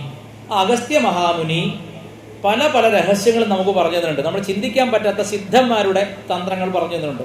ആ അഗസ്ത്യ മഹാമുനിയാണ് കേരളത്തിൽ ബാലഭദ്ര ഉദയം ചെയ്യാൻ കാരണം. ഇപ്പം ഇവിടെ കാരിക്കോട് എന്നോട് നേരത്തെ കമ്മിറ്റിയിലെ സുഹൃത്തുക്കൾ പറഞ്ഞു ഇവിടെ രാവിലെ അമ്മ ബാലഭദ്രയായിട്ടാണ് ഇരിക്കുന്നതെന്ന് പറഞ്ഞു. ബാലഭദ്ര എന്ന് പറഞ്ഞാൽ എന്താണ്? ബാലാപരമേശ്വരി എന്ന് പറഞ്ഞാൽ ശ്രീ ലളിതാംബികയുടെ പുത്രിയാണ്. ശ്രീ ലളിതാംബികയുടെ പരമേശ്വരൻ്റെയും പുത്രിയാണ്. ആ പുത്രി ദേവിയുടെ ബഹിപ്രാണനാണ്. ആരാണ്? ദേവിയുടെ ബഹിപ്രാണനാണ്. ബഹിപ്രാണൻ എന്ന് പറഞ്ഞാൽ തൻ്റെ അകത്തൊരു പ്രാണനുണ്ട്, ആ പ്രാണനെ പുറത്തെടുത്ത് വെച്ചാൽ എന്താണ്? അതാണ് ബഹിപ്രാണൻ. ശ്രീരാമചന്ദ്രസ്വാമിക്ക് ലക്ഷ്മണൻ എപ്രകാരമാണോ, ശ്രീരാമചന്ദ്രസ്വാമി രാമായണത്തിൽ പറയുന്നുണ്ട് ഈ ലക്ഷ്മണൻ എൻ്റെ ബഹിപ്രാണനാണ്, പുറത്ത് നടക്കുന്ന പ്രാണനാണ്. അപ്പോ ശ്രീലളിതാംബികയുടെ പുറത്ത് കാണപ്പെടുന്ന പ്രാണോർജത്തെയാണ് ബാലാപരമേശ്വരി എന്ന് വിളിക്കുന്നത്. ആ ബാലാപരമേശ്വരി ആവട്ടെ വാക്കിൻ്റെ അധിദേവതയും കൂടിയാണ്. അവളുടെ മന്ത്രം തുടങ്ങുന്നത് തന്നെ ഐം എന്ന വാഗ്ബീജത്തിലൂടെയാണ്. അതുകൊണ്ടാണ് കശ്മീരി ആയിട്ടുള്ള ലഘുഭട്ടാരകൻ ബാലാവിംശതി എഴുതി തുടങ്ങുന്ന ശബ്ദം ഐമാണ്, അതായത് ഐങ്കാരമാണ്. ആ ഐങ്കാരം എന്നത് ബാലയുടെ പ്രണവമാണെന്നും ശക്തിയുടെ പുത്രിയുടെ പ്രണവമാണെന്നും ഒക്കെ പലരും ഭംഗ്യന്തരാണ് പറയാറുണ്ട്. ആ ബാലാപരമേശ്വരി വാഗ്ദേവതയാണ്, ഐങ്കാരരൂപിണിയാണ്. അവളോട് ക്ലീങ്കാരവും സൗക്കാരവും ചേർത്ത് ഒരു മനുഷ്യന്റെ പ്രാണനെ, അതായത് ചിതറിയോടുന്ന പ്രാണനെ ബലപ്പെടുത്തി വാക്കാക്കി രൂപപ്പെടുത്തുന്ന, അല്ലെങ്കിൽ കലയാക്കി രൂപപ്പെടുത്തുന്ന, കുലാലന്റെ കരവിരുതായി രൂപപ്പെടുത്തുന്ന, ശില്പിയുടെ ശില്പകലാ വിദ്യയെ രൂപപ്പെടുത്തുന്ന, ഗായകന്റെ ഗാനമാക്കി മാറ്റുന്ന, വീണാവാദകന്റെ വീണാവാദന സാമർഥ്യമാക്കി മാറ്റുന്ന, അല്ലെങ്കിൽ എന്നെ പോലെ ഒരു സാധാരണ പ്രഭാഷകന്റെ ശബ്ദോർജത്തെ പ്രാണോർജത്തെ ശബ്ദസ്വരൂപമാക്കി മാറ്റുന്ന ആ ബേസിക് പവറാണ് ബാല എന്ന് പറയുന്ന ഐങ്കാരരൂപിണി. ഏതൊരുവൻ ഏതൊരു മേഖലയിൽ വിജയിച്ചാലും ആ വിജയത്തിന്റെ പിന്നിലുള്ള അടിസ്ഥാന വിദ്യ എന്ന് പറയുന്നത് ബാലാപരമേശ്വരിയാണ്. ആ ബാലാപരമേശ്വരി ഭദ്രകാളിയുമായി ചേരുകയാണ്. ഈ രണ്ടുപേരും ശിവജയാണ്, ശിവജ എന്നാണ് അറിയപ്പെടുന്നത്. ഉദാഹരണം പറഞ്ഞാൽ, കൊടുങ്ങല്ലൂർ അമ്മയെ സ്തുതിച്ചുകൊണ്ട് നമ്മളെല്ലാം പണ്ട് മുതലേ പാടുന്ന ഒരു പാട്ടുണ്ടല്ലോ, നന്മയോടു ശിവങ്കൽ നിന്നുളവാകിയോരു മഹേശ്വരി നായകി അഖിലത്തിലൊക്കെ നിറഞ്ഞ വിശ്വഭരായിണി, നിൻ മനസ്സു തെളിഞ്ഞടിയനു നന്മ നൽകണം അംബികെ, നീതിയോട് കൊടുങ്ങല്ലൂർ വിലസിയിടും ഈശ്വരീ പാഹിമാം. നന്മയോടു ശിവങ്കൽ നിന്നുളവായവൾ, ശിവനിൽ നിന്നുണ്ടായവളാണ്, ശിവജയാണ് ഭദ്രകാളി. മകളാണ്. പോരിനു വേണ്ടി, ദാരികനോടൊരു പോരിനു വേണ്ടി പുരാരിയിൽ നിന്നുണ്ടായ മഹാശക്തിയാണ് ഭദ്രകാളി എന്ന് വിളിക്കുന്നത്. ഈ ഭദ്രകാളി ഒരു യുദ്ധദേവതയാണ്. അതേ സമയത്ത് അവൾ ഭദ്രം തരുന്നവളുമാണ്. എന്ന് വെച്ചാൽ സുരക്ഷിതത്വവും ഐശ്വര്യവും തരുന്നവളാണ്. അവൾ ഈ ബാലയോട് ചേരുകയാണ്. രണ്ടുപേരും പ്രാണന്റെ രണ്ട് രൂപങ്ങളെയാണ് കാണിക്കുന്നത്. ഒരാളെ തലോടാൻ വേണ്ടി കൈ ചലിക്കുന്നുണ്ടെങ്കിൽ ആ തലോടുന്ന ശക്തി ബാലയാണ്. ഒരു ശത്രുവിനെ മുഖത്തടിക്കുമ്പോൾ ആ അടിക്കുന്ന ശക്തി കാളിയാണ്. ഒരേ പ്രാണോർജമാണ് കയ്യെ രണ്ട് രീതിയിൽ ചലിപ്പിക്കുന്നത്. തലോടാൻ വേണ്ടി ചലിക്കുന്ന ആ മാർദ്ദവം, അല്ലെങ്കിൽ ആ ലാഘവം, അല്ലെങ്കിൽ ആ ശാന്തി, അത് ബാലയുടെ പ്രത്യക്ഷ ഭാവമാണ്. കൈ ചലിക്കുന്നത് പ്രാണോർജം കൊണ്ടാണ്, കണ്ണിമ വെട്ടുന്നത് പ്രാണോർജം കൊണ്ടാണ്, ലിംഗം ഉദ്ധരിക്കുന്നത് പ്രാണോർജം കൊണ്ടാണ്, മനുഷ്യൻ മലം വിസർജിക്കുന്നത് പ്രാണന്റെ ശക്തി കൊണ്ടാണ്, ആഹാരം ദഹിക്കുന്നത് പ്രാണശക്തി കൊണ്ടാണ് എന്നു വേണ്ട ശരീരം പ്രാണമയമാണ്. അപ്പൊ ബാലാപരമേശ്വരി എന്ന് പറഞ്ഞവൾ നിസാരക്കാരിയല്ല, ആദ്യാവസാനക്കാരിയാണ്.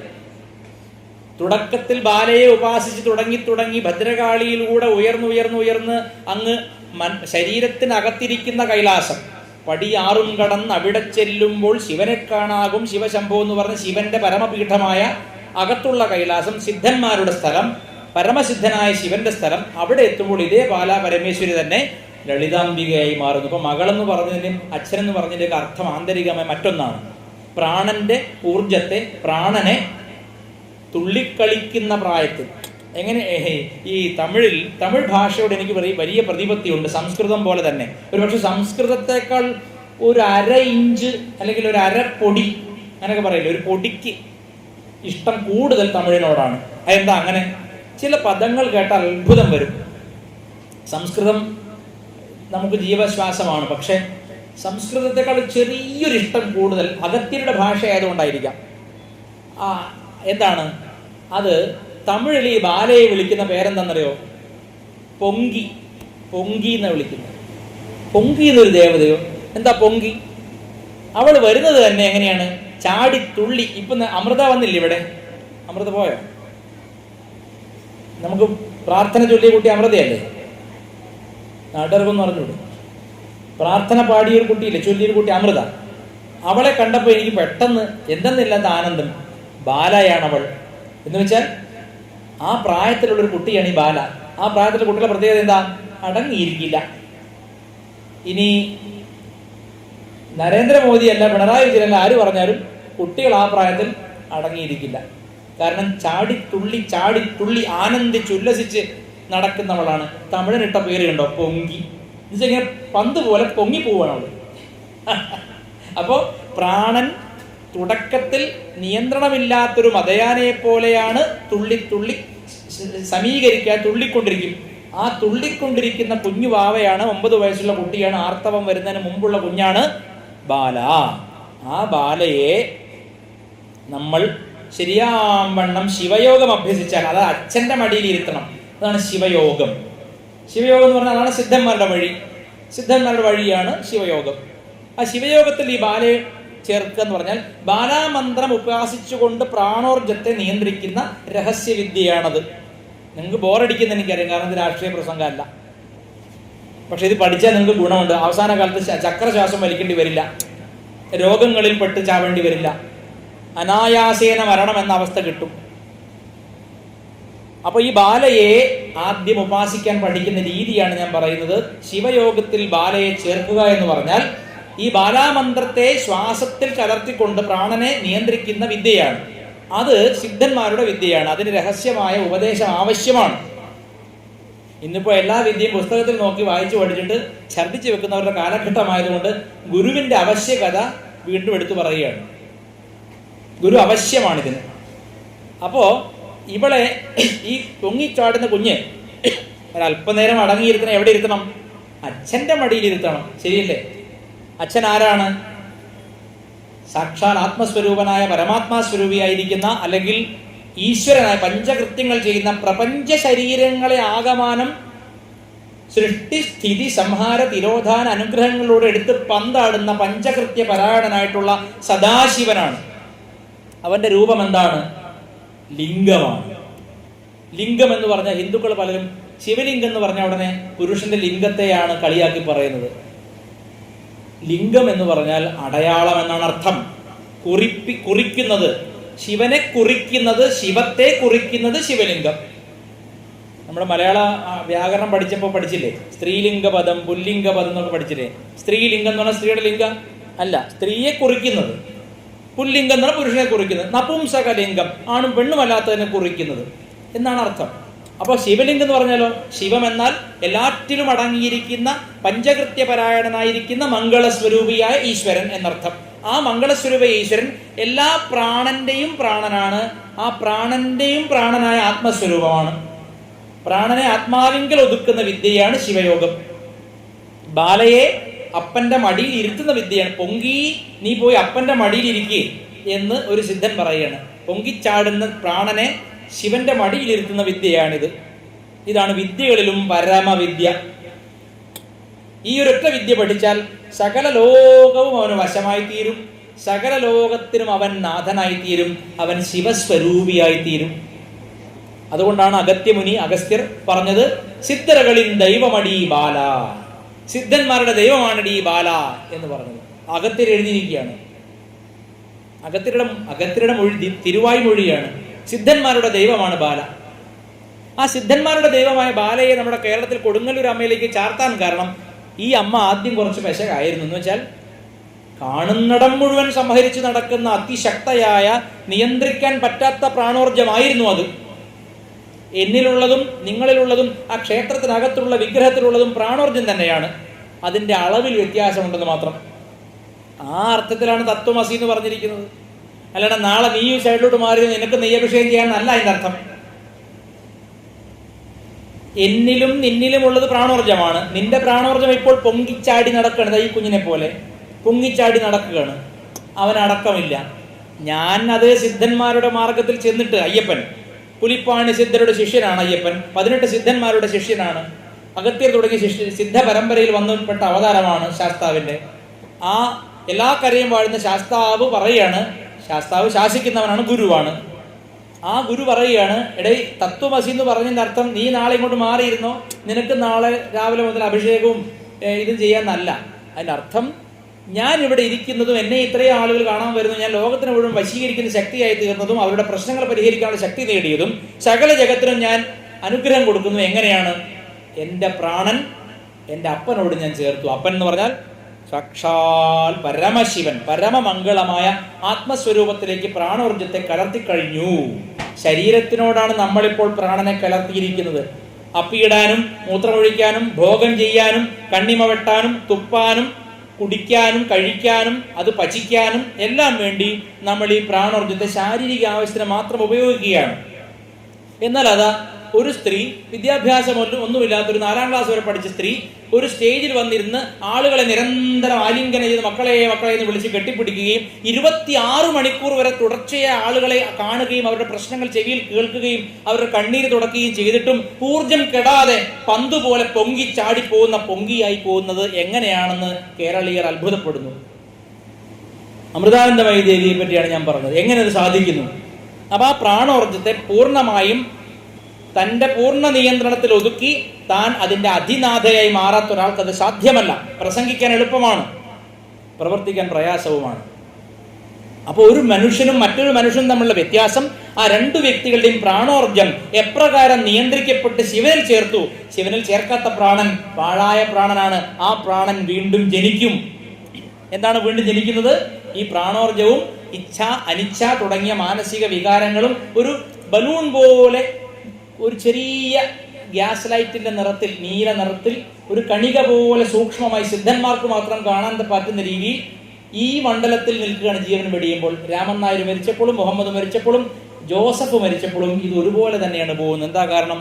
ഈ പ്രാണൻ നിയന്ത്രിക്കപ്പെട്ട് ശിവനിൽ ചേർത്തവരെല്ലാം ഇരുന്ന് ശാന്തരായി സമാധിയാവും. നമ്മുടെ നെയ്യാറ്റിൻകരയിൽ ഗോപൻ സ്വാമി സമാധിയായതിനെ പറ്റി എന്നോട് പലരും വിളിച്ചു ചോദിച്ചു. എന്നോട് ചോദിക്കുന്നവരെല്ലാം ഒരല്പം മുൻവിധിയോടുകൂടിയാണ് ചോദിക്കുന്നത്. അല്ല, അയാൾ ഫ്രോഡല്ലേ? ഒരു ചുമട്ട് തൊഴിലാളി എങ്ങനെയാണ് സമാധിയാവുക എന്നൊക്കെ എന്നോട് ചോദിക്കുന്നു. ചുമട്ട് തൊഴിലാളിയല്ല, ഒരു വേശ്യയാണെങ്കിൽ പോലും അവൾ പ്രാണനെ നിയന്ത്രിച്ചു തുടങ്ങുന്ന ആ നിമിഷം അവൾ സിദ്ധയോഗപാതയിലാണ്. അവൾ അതിന്റെ പൂർത്തീകരണത്തിലെത്തുമ്പോൾ അവളും ശിവനും രണ്ടല്ല. അപ്പൊ ആ ഒരു കാര്യം നിങ്ങൾ മറക്കരുത്. എന്തുകൊണ്ട് ഗോപൻ സ്വാമിയെ ഞാൻ ഇത്രയധികം അംഗീകരിക്കുന്നു എന്ന് വെച്ചാൽ, ആ മനുഷ്യൻ രഹസ്യമായി ശിവയോഗം പ്രാക്ടീസ് ചെയ്തിട്ടുണ്ടായിരിക്കും. അല്ലെങ്കിൽ മരണത്തിന് ശേഷം അങ്ങനെ ഇരിക്കാൻ പറ്റില്ല. 3-ാം ദിവസം ഇത് പൊളിച്ചപ്പോഴും ബോഡി സ്റ്റിഫായിട്ടില്ല, മാർദ്ദവമുണ്ട്. സന്യാസിമാരൊക്കെ സമാധി ഇരുത്തുക എന്നാണ് ടെക്നിക്കലി പറയുക. പക്ഷേ പലരുടെയും കാലിൻ്റെ മുട്ടൊടിച്ചിട്ടാണ് മടക്കി വെക്കാറ്. മടങ്ങില്ല. കാരണം പ്രാണൻ സ്വാധീനത്തിലായിരുന്നില്ല. സ്വാമിയുടെ പ്രാണൻ ഉരുട്ടുന്നതിലായിരുന്നു. പറഞ്ഞ മനസ്സിലായോ? അപ്പൊ ഒരു സന്യാസിയാണെങ്കിലും യഥാർത്ഥ സന്യാസം എന്ന് എങ്ങനെ അറിയാം? ശരീരത്തിൽ നിന്ന് ജീവനെ ഉള്ളിലൊതുക്കി ശിവയോഗത്തിൽ ഒതുക്കിയാണ് മരിച്ചതെങ്കിൽ അയാളുടെ കാലൊക്കെ കൊച്ചു കുഞ്ഞുങ്ങളെ പോലെ മടങ്ങും, സംശയമില്ല. അപ്പൊ ഗോപൻ സ്വാമി എന്തുകൊണ്ടാണ് മീഡിയ ഇപ്പോഴും അറ്റാക്ക് ചെയ്തുകൊണ്ടിരിക്കുന്നത്? തിരുവനന്തപുരത്തിന്റെ ഒരു ഓരത്ത് താമസിക്കുന്ന നാടാർ സമുദായം എന്ന സമുദായത്തിൽ 99% പേരെയും മതം മാറ്റിക്കഴിഞ്ഞു. മതം മാറാതെ സ്വന്തം അപ്പന്റെ പേര് മാറ്റാതെ അപ്പന്റെയും അപ്പന്റെ അഭിമാനം കാത്തു രക്ഷിച്ചുകൊണ്ട് ജീവിച്ചിരിക്കുന്ന വളരെ ചുരുക്കം നാടാർ കുടുംബങ്ങളെ ഈ ഇന്ത്യയിലുള്ളൂ. അവരിൽ ഒരാളാണ് ഗോപൻ സ്വാമി. അപ്പോൾ അയാൾ ഒരു സമാധിയായി അവിടെ ഒരു മന്ദിരം വന്നാൽ നാടാർ സമുദായത്തിന് അഭിമാനം തിരിച്ചു വരും. ഹൈന്ദവമായ അവരുടെ അഭിമാനം ഉണരും. അത് ഉണരാൻ പാടില്ലെന്ന് മീഡിയകളെല്ലാം ചട്ടം കെട്ടി വായിൽ അപ്പം തിരികെ കൊടുത്തിരിക്കുകയാണ്. ഈ 5000 അപ്പത്തിൽ ഒരു 3000 അപ്പം ഈ രാഷ്ട്രീയക്കാരുടെയും മാധ്യമ നപുംസങ്ങളുടെയും വായിലാണ് തിരികിയത്. ഞാൻ പറഞ്ഞ മനസ്സിലാവുന്നുണ്ടോ? അവർ എഴുതും ഗോപൻ സ്വാമി കള്ളനാണ്, ചുമട്ട് തൊഴിലാളി എങ്ങനെ യോഗിയാവും? ഞാൻ പറയുന്നു, വേശ്യയാവട്ടെ ഇരപ്പനാവട്ടെ, ഹരിനാമ കീർത്തനത്തിൽ പറഞ്ഞുവല്ലോ എഴുത്തച്ഛൻ, ഇരപ്പനായിക്കോട്ടെ, അഭിചാരികയായിക്കോട്ടെ, ആർത്തവമുള്ള സ്ത്രീ ആയിക്കോട്ടെ, യോഗം എല്ലാവർക്കും അവകാശമുള്ളതാണ്. There is no distinction, there is no classification, there is no untouchability, there is no apartheid. In Hinduism the highest is yogam, that is Shiva yogam, that can happen to anybody. ആരാണോ യോഗത്തിന്റെ പാതയിൽ വരുന്നത് അവനത് സാധിക്കും. അങ്ങനെയല്ലേ ആദിവാസി സമൂഹമായ ബേഡ സമുദായത്തിൽ നിന്ന് വന്ന വാൽമീകി മഹർഷി ആദി കവിയായി ഇന്നും പാടിപ്പുകഴ്ത്തുന്നു. കേരളം ഒഴികെയുള്ള സംസ്ഥാനങ്ങളിലെല്ലാം വാൽമീകി ജയന്തിക്ക് സർക്കാർ അവധിയാണ്. കേരളം പുരോഗമനം കൂടിപ്പോയിട്ട് അങ്ങനെ ഉണ്ടാവുമല്ലോ. പഠിച്ചു കൂടുതലായി കഴിഞ്ഞാൽ ചിലപ്പോൾ ചില കാര്യം മറന്നുപോകും. അപ്പൊ ബേഡ സമുദായക്കാരനായ വാൽമീകി എഴുതിയ രാമായണത്തെ ഇന്നും നമ്മൾ ആരാധിച്ച് പൂജിച്ച് പ്രാർത്ഥിച്ച് കൊണ്ട് നടക്കുന്നില്ലേ? ശ്രീരാമചന്ദ്ര സ്വാമിയുടെ ദിവ്യനാമം പ്രചരിപ്പിക്കുന്നില്ലേ? കേരളത്തിൽ കേരളീയനായ എഴുത്തച്ഛൻ ബ്രാഹ്മണനല്ലല്ലോ. ആ എഴുത്തച്ഛന്റെ എഴുത്തല്ലേ നമ്മെ രാമായണത്തിലേക്കും രാമായണ തത്വങ്ങളിലേക്കും അടുപ്പിച്ചത്. അങ്ങനെ നോക്കിയാൽ എത്രയെത്ര മഹാന്മാർ, ഏതെല്ലാം ജാതിയിൽ പിറന്നവർ ശിവയോഗം നേടി ഉയർന്നു. അതാണ് ഞാൻ നിങ്ങളോട് പറയുന്നത്. കാളി ക്ഷേത്രത്തെ രാമകൃഷ്ണദേവൻ ഉപാസിച്ചതുപോലെ, അല്ലെങ്കിൽ ശ്രീനാരായണ ഗുരുദേവൻ ശാരദാദേവിയെ ഉപാസിച്ചതുപോലെ, സുബ്രഹ്മണ്യനെ ഉപാസിച്ചതുപോലെ നമ്മുടെ ദേവതകളെ ശ്രദ്ധയോടെ ശാസ്ത്രാധിഷ്ഠിതമായി, ശാസ്ത്രം എന്നത് പൂർവികരുടെ ശാസന അനുസരിച്ച് ഉപാസിച്ചാൽ അതിലൂടെയും പരമമായ മോക്ഷം, ശിവയോഗം സാധ്യമാവുമെന്നാണ് ഞാൻ പറയുന്നത്. യാതൊരു തർക്കവുമില്ലാത്ത കാര്യമാണ്. അപ്പോ ബാലാപരമേശ്വരി എന്നവൾ അപ്പന്റെ മടിയിൽ പിടിച്ചിരുത്തപ്പെട്ട കുഞ്ഞു പൊങ്കിപ്പെണ്ണിനെ പോലെ തുള്ളിച്ചാടി നടക്കുന്ന ഉത്സാഹവതിയായ ദേവിയെ പോലെ ഈ കുഞ്ഞ് ശിവയോഗത്തിൽ ചേർന്നാൽ അത് ശിവമായി. ഇവൾ തന്നെ അപ്പന്റെ മടിയിൽ ഇരുന്നവൾ ഇറങ്ങിപ്പോയി യുദ്ധം പ്രഖ്യാപിച്ചാലോ, അപ്പോഴാണ് ദാരികന്മാരുടെ കഴുത്തറുത്ത് കളയുന്നത്. അപ്പോഴാണ് അവൾ പ്രചണ്ഡ മാരുതനെ പോലെ വീശിയടിക്കുന്നത്. അപ്പോഴാണ് അവൾ സൂനാമിയാവുന്നതും കൊടുങ്കാറ്റാവുന്നതും. ലോകത്തിലെ എല്ലാ പ്രക്രിയയിലും വായുവിന്റെ സാന്നിധ്യം അനുപേക്ഷണീയമാണ്. വായു ഇല്ലാതെ ഒന്നും നടക്കില്ല. അത്തരത്തിൽ ആന്തരികവും ബാഹ്യവുമായ പ്രപഞ്ചത്തിന്റെ മുഴുവൻ വായുക്കളെയും നിയന്ത്രിക്കുന്ന ശക്തിയായി ഭദ്രകാളി നിലകൊള്ളുന്നു. ഈ ഭദ്രകാളി രോഗം വരുത്തുന്നവളാണെന്നും രോഗം ഭേദപ്പെടുത്തുന്നതാണെന്നും നമ്മുടെ നാട്ടിലെ ഫോക്ലോറിലുണ്ട്, നമ്മുടെ വാമൊഴി പഴക്കത്തിലുണ്ട്. എന്താണ്? ഇവളെ തമിഴ്നാട്ടിലും കർണാടകത്തിലും ഒക്കെ മാരികാംബ അല്ലെങ്കിൽ മാരിയമ്മ എന്ന് വിളിക്കുന്നു. എന്താ അതിന് കാരണം? മാരി എന്ന ശബ്ദത്തിന് മഴ എന്നും രോഗമെന്നും അർത്ഥമുണ്ട്. ഉഷ്ണരോഗങ്ങൾ സൃഷ്ടിക്കാൻ കഴിവുള്ളവളാണ് ഇവൾ.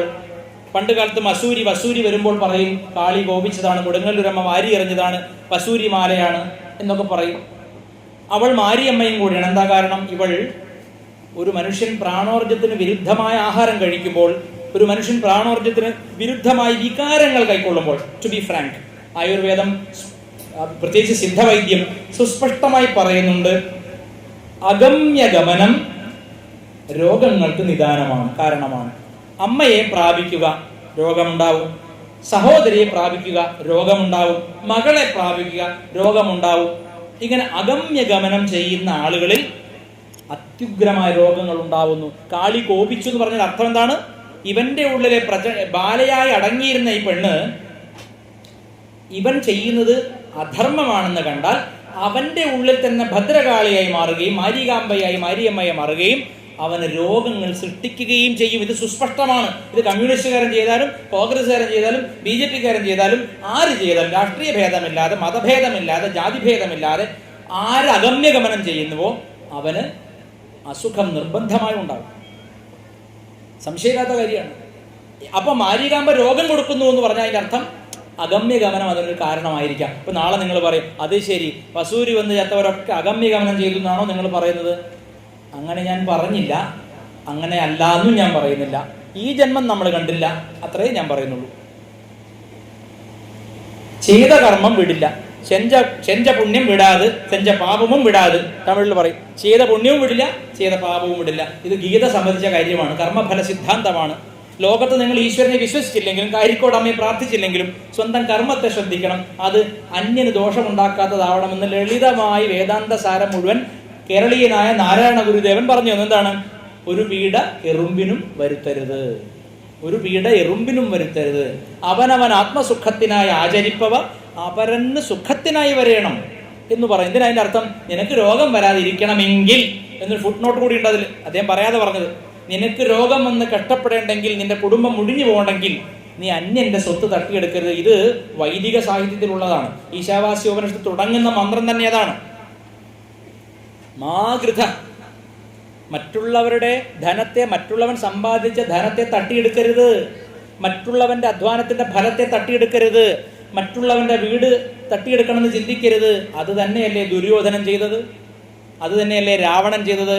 ഒരു പുരുഷന്റെ ബഹിപ്രാണയായിരിക്കുന്ന ഭാര്യയെ തട്ടിക്കൊണ്ടുപോയതല്ലേ രാവണൻ ചെയ്തത്? അവനും പെടുമരണം ഉണ്ടായില്ലേ? ദുര്യോധനനേക്കാൾ വേദന അനുഭവിച്ചു മരിച്ച മറ്റൊരാൾ ഉണ്ടോ? അപ്പോൾ അധർമ്മം ചെയ്യുന്ന കാലം അത്രയും സുഖമായിരിക്കാം, പക്ഷെ പരിണിത ഫലം ഭീകരമായിരിക്കും. കാരണം അവന്റെ ഉള്ളിൽ കാളി അവനെതിരായി. കാളി എതിരാവുമെന്ന് പറഞ്ഞാൽ കാളി വാളും കൊണ്ടൊന്ന് വെട്ടുകയല്ല ചെയ്യുന്നത്. കാളി ഉള്ളിലെ പ്രചണ്ഡ പ്രാണൻ ഞങ്ങൾക്ക് വിരുദ്ധനായിത്തീരുന്നു. പലതരത്തിലുള്ള രോഗങ്ങൾ, ആമവാദം മുതൽ ക്യാൻസർ വരെയുള്ള രോഗങ്ങളെല്ലാം പ്രാണജങ്ങളാണ്, പ്രാണനിൽ നിന്നുണ്ടാവുന്നവയാണെന്ന് ഭാരതീയ ശാസ്ത്രങ്ങൾ സമർത്ഥിക്കുന്നു. അതുകൊണ്ട് സുഹൃത്തുക്കളെ, പ്രിയപ്പെട്ടവരെ, നിങ്ങൾ ആരും അഗമ്യഗമനം ചിന്തിക്കുക പോലും അരുത്. ചിന്തിക്കരുത്, ചെയ്യരുതെന്നല്ല, ചിന്തിക്കരുത്. ചിന്തയിലുള്ളത് എന്നെങ്കിലും ഫലത്തിൽ വരും. അതുകൊണ്ടാണ് ചിന്താതലത്തിൽ നിങ്ങൾക്ക് ഒരു നിയന്ത്രണം സാധ്യമാവണമെങ്കിൽ നിങ്ങൾ പ്രാണായാമം അഭ്യസിക്കണം എന്ന് പറയാൻ കാരണം. ഇപ്പൊ നിർത്താം. പ്രാണായാമം അഭ്യസിക്കാതെ നിങ്ങൾക്ക് ഇപ്പൊ നിർത്താം ഇപ്പൊ നിർത്താതെ നിർത്തിയാണ് പറഞ്ഞല്ലോ. വരുമ്പോഴേ ഞാൻ പറഞ്ഞില്ലേ നമശിവായ. അതായത് ഇവിടെ ഒരു ആചാരം നടക്കാൻ 9:50, അതുകൊണ്ടാണ് അങ്ങനെ പറഞ്ഞത്. അതായത് നിങ്ങളുടെ പ്രാണന്റെ തലത്തിൽ നിങ്ങൾക്ക് നിയന്ത്രണമില്ലാത്തവരാണോ, നിങ്ങൾ ഗീത പഠിച്ചിട്ടും കാര്യമില്ല, നിങ്ങൾക്ക് ഉൾക്കൊള്ളാൻ കഴിയില്ല. നിങ്ങൾ രാമായണം പഠിച്ചിട്ടും കാര്യമില്ല, ഉൾക്കൊള്ളാൻ കഴിയില്ല.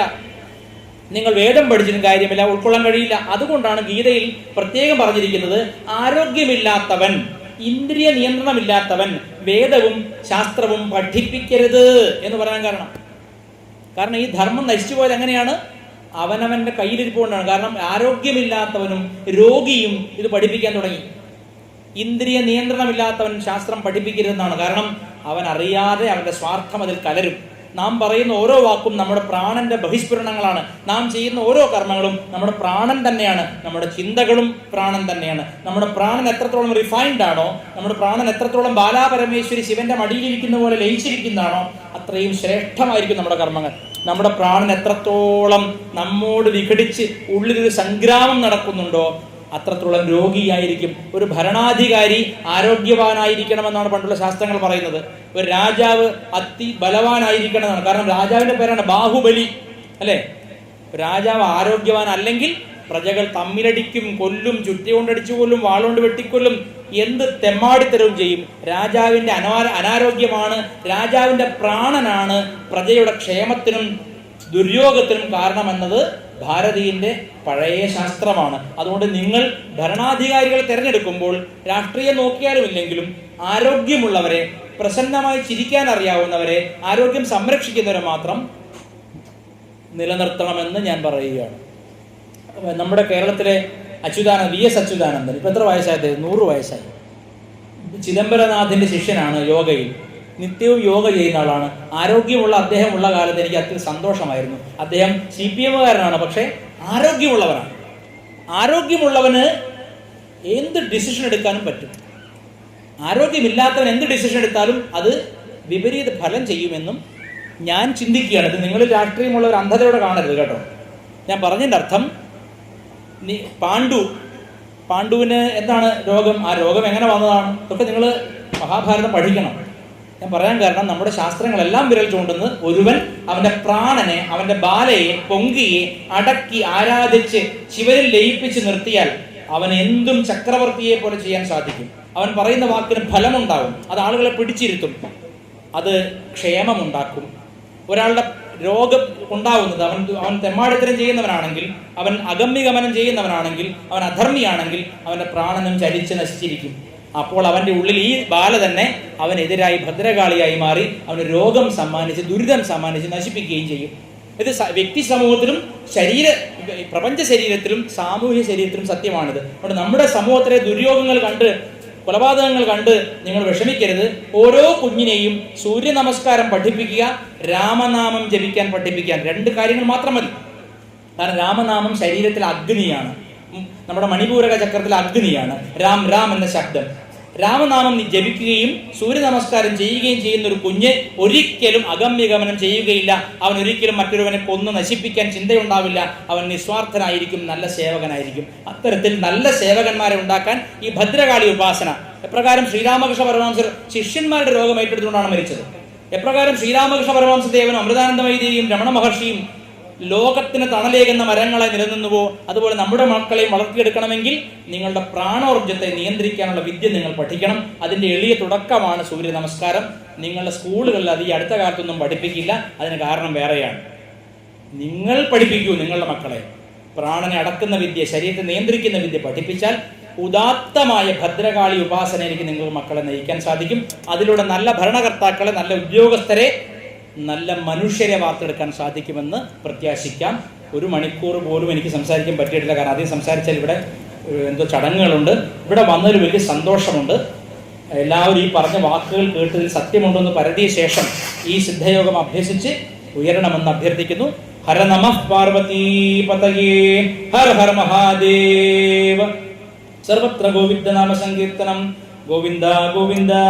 ജയ ജാനകീകാന്ത സ്മരണം. ജയ ജയ രാമ രാമ. സദ്ഗുരു സ്വാമിനഃ ജയ്. അരുണാചല ശിവ അരുണാചല ശിവ അരുണാചല ശിവ അരുണാചല. അരുണാചല ശിവ അരുണാചല ശിവ അരുണാചല ശിവ അരുണാചല. ശ്രീരാമ ജയം.